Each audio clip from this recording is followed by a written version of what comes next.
हाय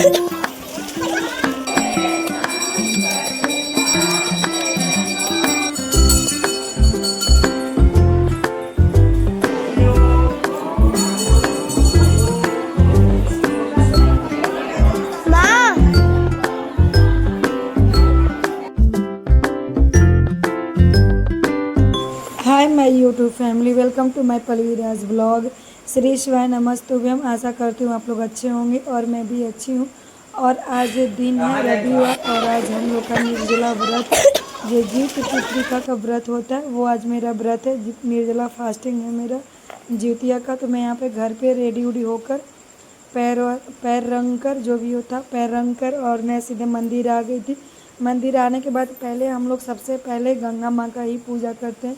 और गंगा माँ इतना ज़्यादा बढ़ गई थी, इतना ज़्यादा कि मतलब पूरा मंदिर के ऊपर आ गई थी। मेरी बेटी वीडियो बना रही थी, तो मेरी बेटी पीछे का मतलब वीडियो में गंगा माँ को नहीं ले पाई, उनको नहीं लेने आया, उतना समझ नहीं आया। उनको जितना बुझाया उतना ही वो वीडियो बनाई।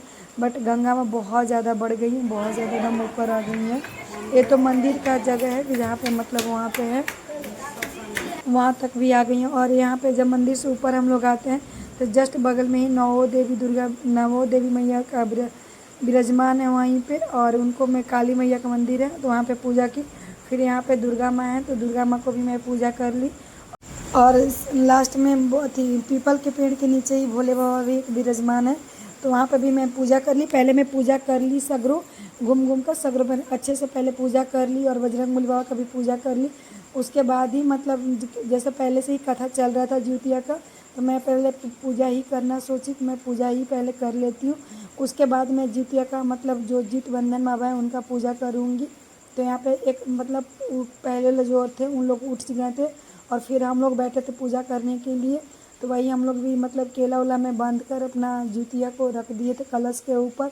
बाकी हम लोग भी पूजा वूजा कर लिए थे जीतवंदन बाबा के बाद, जीतवंदन बाबा का। और एक भोले बाबा का ही मंदिर है मेन, यहाँ भोले बाबा का ही मंदिर है जो कि गौरी शंकर मंदिर है। मैं पहले ही यहीं पे रोज़ डेली पूजा करने के लिए आती थी जब इस साइड मेरा रूम रहता था।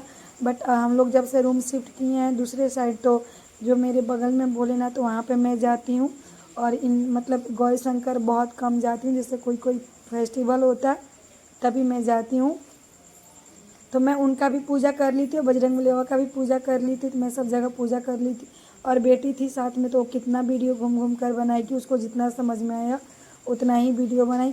तो चलिए मैं यहाँ पे पूजा कर ले रही हूँ, बाकी आप लोग भी वीडियो में बने रहिए। और नॉर्मल जो मतलब ओरिजिनल साउंड ही रहेगा, मैं कहीं पे भी म्यूज़िक नहीं लगाऊंगी। यहाँ पे कुछ देर में अब कथा भी चालू हो जाएगा तो आप लोग कथा भी सुनिए। और बाकी मेरा निर्जला व्रत जो ज्योतिया का है ऐसे करके ही पूरा हुआ। मैं रात के 9 या 10 बजे वॉइस रिकॉर्ड कर रही हूँ। और बाकी मेरा मैं अच्छे से पूरे मतलब दिन रह गई हूँ। तो चलिए आप लोग भी आगे वीडियो में बने रहिए।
अच्छा जल फूल एक तरफ ले लीजिए, खाली हाथ कथा नहीं सुना जाता, एगो सिक्का ले लीजिएगा।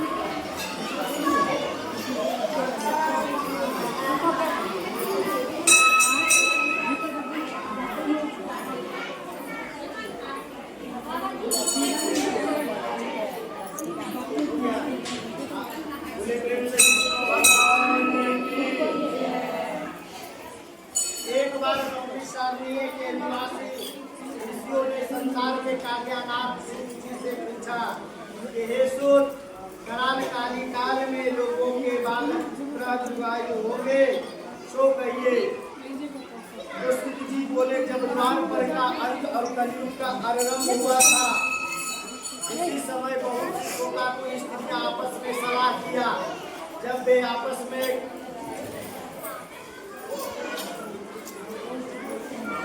किया कि इस कली में माता के जीवित रहते हुए पुत्र मर जाए। जब वे आपस में कुछ निर्णय नहीं कर सकी तो वह गौतम जी के पास पूछने के लिए गया।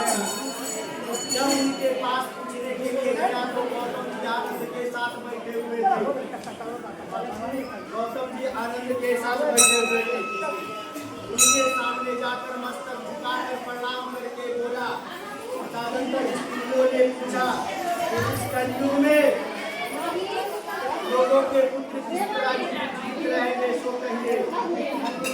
कोई मर्द हो या तप हो तो कृपा कर बतलाइए। गौतम जी बोले, गौतम जी बोला कि मैं वही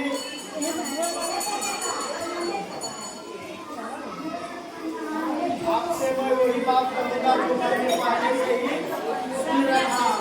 गौतम जी ने कहा कि जब महाभारत युद्ध का अंत हो गया, कोरोना पुत्र अश्वत्थामा के द्वारा अपने ही बेटे को मरा देखकर सब पांडव बड़े दुखी हुए। व्याकुल होकर द्रौपदी अपनी सखियों के साथ धन्य के पास गया। अपनी सखियों के साथ ब्राह्मणों के श्रेष्ठ धन्य के पास गया।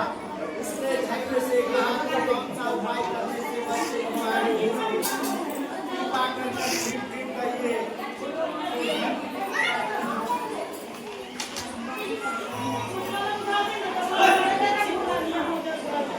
धन्य बोले, सत्युग में सत्वचन बोलने वाला, सत्वचरण करने वाला समदर्शी महान नाम का एक राजा था। वह अपनी स्त्री के साथ ससुराल जा रहा था। वह वहीं रहने लगा। एक दिन आधी रात के समय एक बूढ़ी औरत रो रही थी। वह इसलिए रो रही थी कि वह अपने पुत्र को ना देखकर निराश हो चुका था। अपने बेटे को दर्शन से निराश हो चुका था और ऐसा करती कि हाय बूढ़ी माता के रहते हुए मेरा बेटा मारा जाए। ऐसा सुनकर राजा चंद्रवाहन को मानो राजा चंद्रवाहन उस बूढ़ी से कहा कि माता तुम्हारा बेटा कैसे मरा। तो बूढ़ी ने कहा कि जरूर प्रतिदिन आकर गाँव को लड़कों को खाया करेगा। उस पर दयालु राजा ने कहा कि हे माता, अब तुम रो मत और सामने के साथ बैठो। मैं तुम्हारे बच्चे को बचाने का कोई यत्न करता हूँ।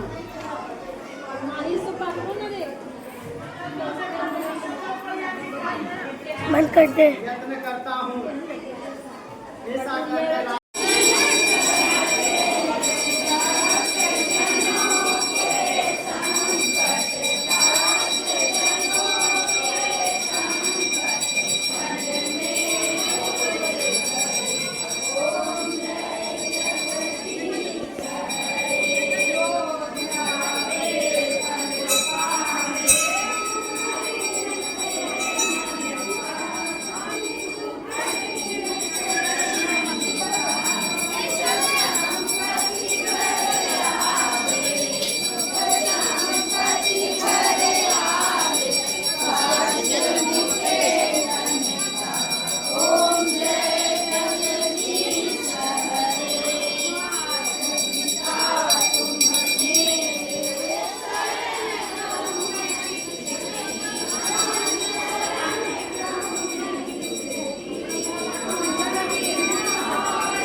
माँ